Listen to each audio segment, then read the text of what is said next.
ایک علامت یہ ہے کہ علم اٹھا لیا جائے گا، شہادت پھیل جائے گی۔ اللہ کے رسول صلی اللہ علیہ وسلم نے جو بات فرمائی تھی، آج چاروں طرف جہالت پھیلی ہوئی ہے۔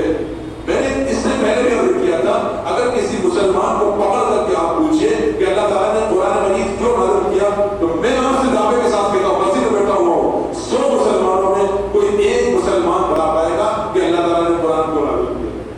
99 لوگ بتا ہی نہیں پائیں گے کہ قرآن کیوں نازل ہوا۔ جب ہماری حالت یہ ہے کہ جو کتاب ہماری ہدایت کے لیے ہے، جس کتاب کے اوپر عمل کرنے ہماری نجات ہے، اس کتاب کے بارے میں ہم کو معلوم نہیں ہے کہ اللہ تعالیٰ نے کیوں نازل کی، تو ہم امتحان میں کیسے کامیاب ہو جائیں گے؟ کیسے کامیاب؟ آپ سمجھتے ہیں ہم بہت نادانی ہے، بہت جہالت ہے، اور دل بہلا دو غالب خیال اچھا کچھ کر کے یہ نہ سمجھے کہ کون کچھ کر رہے ہیں۔ اصل بات یہ ہے کہ جب تک کہ امت کو حلال کا حرام کا علم نہیں ہوگا، امت دین پر کیسے عمل کرے گی؟ اللہ تعالیٰ نے قرآن مجید میں اپنے احکامات نازل فرمائے۔ کیا نازل فرمائے؟ اپنے احکامات نازل فرمائے۔ اللہ تعالیٰ نے قرآن مجید میں بتایا ہے کہ یہ کرو، یہ کرو، یہ نہ کرو، یہ نہ کرو، یہ کرو، یہ نہ کرو، نماز پڑھو، ایک اللہ کو مانو، معاملات صحیح کرو، حرام نہ کھاؤ، کسی کا مال نہ کھاؤ، عقل نہ کرو، خیانت نہ کرو، جھوٹ نہ بولو، غیبت نہ کرو، مذاق نہ اڑاؤ۔ اللہ نے چیزوں کرنے کا بھی حکم دیا ہے اور نہ کرنے کا بھی حکم دیا ہے۔ جب آپ کو معلوم نہیں ہوگا کہ کیا کرنا ہے کیا نہیں کرنا ہے، تو آپ امتحان میں کیسے کامیاب ہو جائیں گے؟ ایک آدھ پرچے میں کامیاب ہو جائیں گے، چلو عبادت کا پرچہ ٹھیک ہے آپ کا، اللہ کہے گا معاملات میں پھنس جاؤ گے، معاشرت میں پھنس جاؤ گے، اخلاقیات میں پھنس جاؤ گے۔ اللہ تعالیٰ نے تو سارے احکامات دیے نا، ہم کو آپ کو یہ اختیار نہیں ہے کہ اللہ کے احکامات پہ چھپنی کرے، یہ کچھ لے لے کچھ چھوڑ دے، یہ تو ہے اختیار کہ آپ کو جس اللہ نے عبادت کا حکم دیا ہے، اسی اللہ نے معاملات کو صحیح کرنے کا حکم دیا ہے، اسی اللہ نے معاشرت کو صحیح کرنے کا حکم دیا ہے، اسی اللہ نے نکاح کرنے کا حکم دیا ہے۔ اگر ہم کچھ معاملات دے دیں، کچھ معاملات چھوڑ دیں، تو اس کا مطلب یہ ہے کہ ہمارے پاس 8 سبجیکٹ ہیں، ہم نے 2-3 سبجیکٹ میں اپنے آپ کو صحیح کر دیا، باقی سبجیکٹ چھوڑ دیے۔ آج میرے عزیزوں مسلمانوں اصل مسئلہ یہی ہے، بس 5 منٹ بعد ختم ہو جائے گی۔ مسلمانوں کا اصل مسئلہ یہی ہے کہ مسلمان علم سے بہت دور ہو گئے۔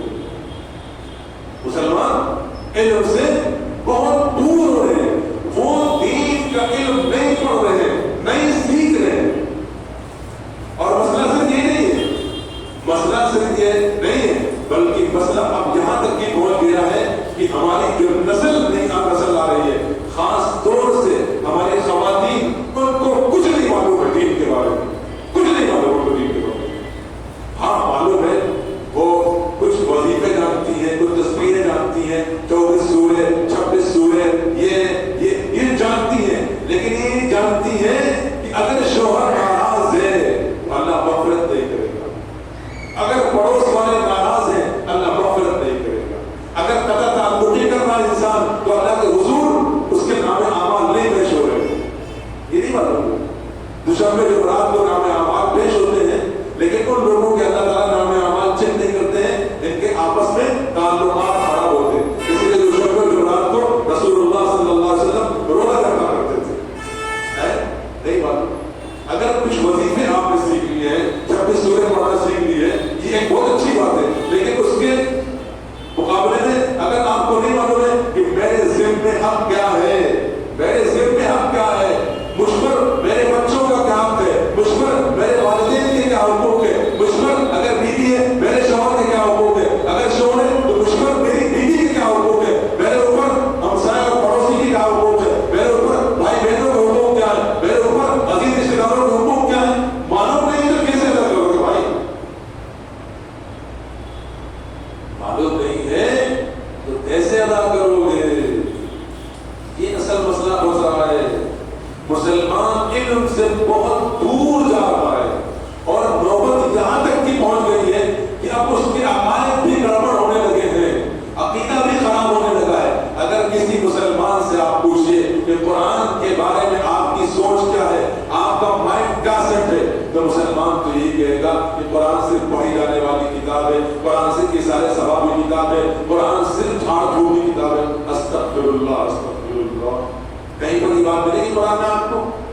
جو بات ہم اور آپ کہتے ہیں، جو معاشرے میں رائج ہے، 1% بھی ایک بات بھی اگر آپ نکال کے دکھا دیں تو میں آپ کی غلامی کروں گا۔ قرآن آپ شروع کریں تو پہلے تعارف کراتا ہے، الف لام میم ذالک الکتاب لا ریب فیہ ھدی للمتقین۔ اس کتاب کے اندر جو باتیں بیان کی گئی وہ سب یقینی باتیں ہیں۔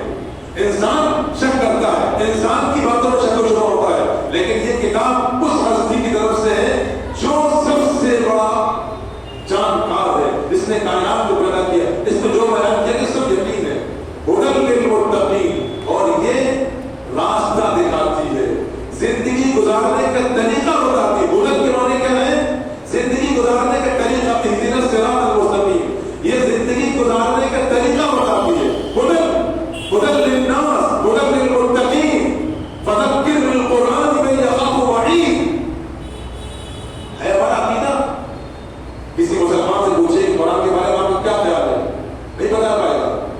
خیال یہ ہونا چاہیے کہ قرآن مجید اللہ نے اس لیے نازل کیا ہے کہ اس سے ہم کو یہ معلوم ہوتا ہے کہ زندگی کیسے گزاری جائے، حلال کیا ہے، حرام کیا ہے، لوگوں کے حقوق کیا ہے، ہم کو زندگی کیسے گزارنی ہے، اللہ کو کیسے ماننا ہے، عبادت کیسی کرنی ہے، عقیدہ کیسے رکھنا ہے، معاملات کیسے کرنا ہے، حقوق العباد کیا ہے، حقوق اللہ کیا ہے، یہ قرآن بتاتا ہے۔ عزیزان محترم، قرآن کو پڑھنا بھی ہے، پہلا ہم نے قرآن کو صحیح طریقے سے پڑھنا، ٹھیک۔ دوسری بات یہ ہے کہ قرآن کو سمجھنا، دوسرا۔ تیسرا کیا ہے کہ قرآن پر عمل کرنا۔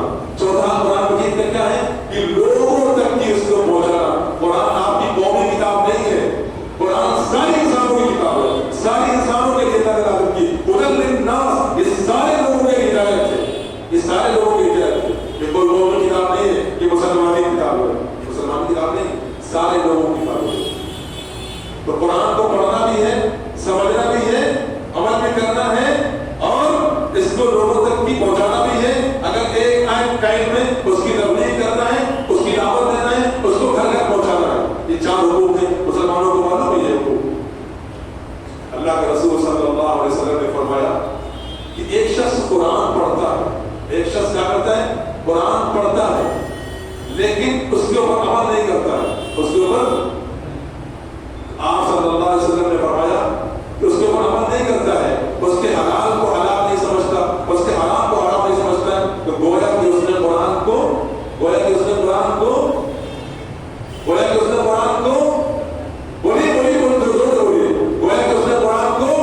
پڑھا نہیں، حالانکہ وہ پڑھتا ہے، لیکن چونکہ عمل نہیں کیا تو نبی علیہ الصلوۃ والسلام کے دارالفتہ سے بتوا رہا ہے کہ اس نے قرآن کو نہیں پڑھا۔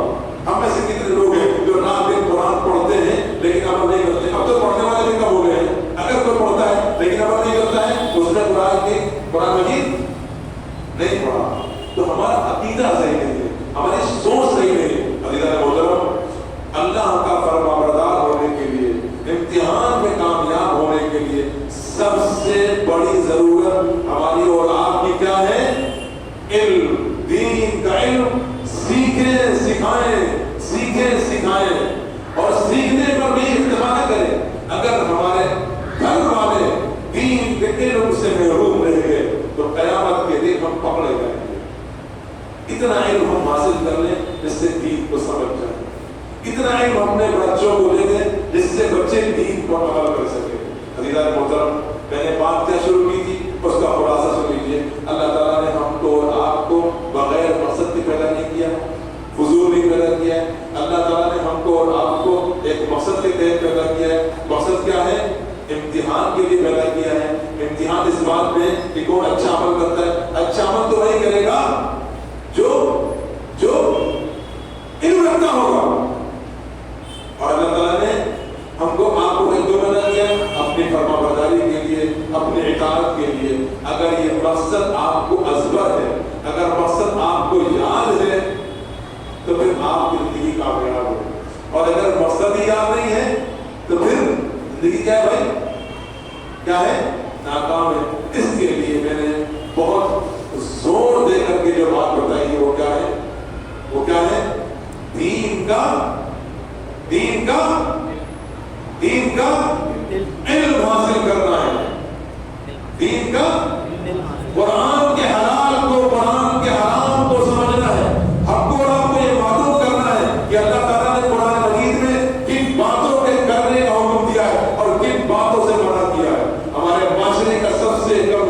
پہلو یہ ہے کہ مسلمان جانتے نہیں ہیں کہ اللہ تعالیٰ نے کن کن چیزوں سے منع کیا.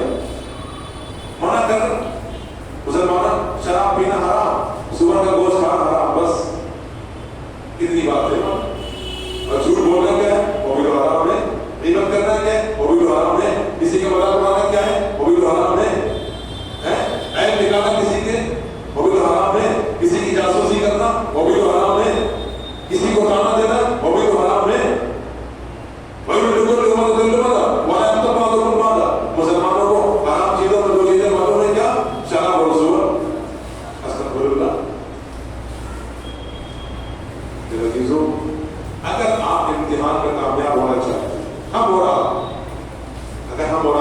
امتحان میں کامیاب ہونا چاہتے ہیں اور اللہ تعالیٰ کی فرما برداری کی وجہ سے گزارنا چاہتے ہیں، تو پہلی ضرورت ہماری طرف کیا ہوگی؟ اسلام کا دین کا علم حاصل کریں. رسول اللہ صلی اللہ علیہ وسلم اللہ کی طرف سے اپنی امت کو دین کا علم سکھانے آئے تھے. اپنی امت کو کیا سکھانے آئے تھے؟ دین کا علم سکھانے آئے تھے. هو الذی بعث فی الأميین رسولا منهم یتلو علیہم آیاتہ ویزکیہم ویعلمہم الکتاب والحکمہ وإن کانوا من قبل لفی ضلال مبین. اللہ کی طرف سے رسول اللہ صلی اللہ علیہ وسلم علم سکھانے آئے تھے. اور یہ علم کہاں ہے؟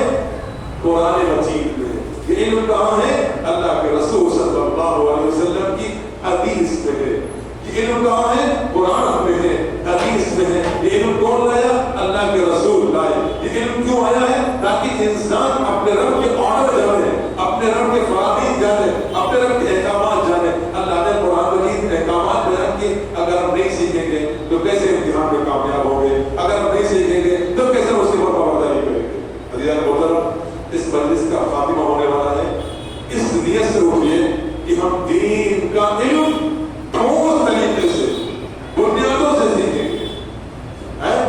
بنیادی طور پر دین کا ہم کو اور آپ کو معلوم ہونا چاہیے کہ قرآن میں کن کن چیزوں کو کرنے کا حکم ہے اور کن کن چیزوں سے منع کیا گیا. چاہے اس کے لیے کسی عالم کی صحبت اختیار کرنا پڑے، چاہے اس کے لیے کوئی کتاب پڑھنا پڑے، کچھ بھی کرنا پڑے، لیکن آپ کو یہ معلوم کرنا پڑے گا. اور پھر اس لیے ان کو اپنے بچوں میں اور اپنی نسلوں میں منتقل کرنا ہے. اگر ہم نے اور آپ نے یہ کر لیا، انشاءاللہ العزیز امتحان کے جو مختلف پرچے ہیں نا، ان سارے پرچوں میں کم و بیش نمبر آ جائیں گے اور اللہ اپنی رحمت سے ہماری مغفرت فرما دے گا. اللہ اپنی رحمت سے ہماری مغفرت فرما دے گا.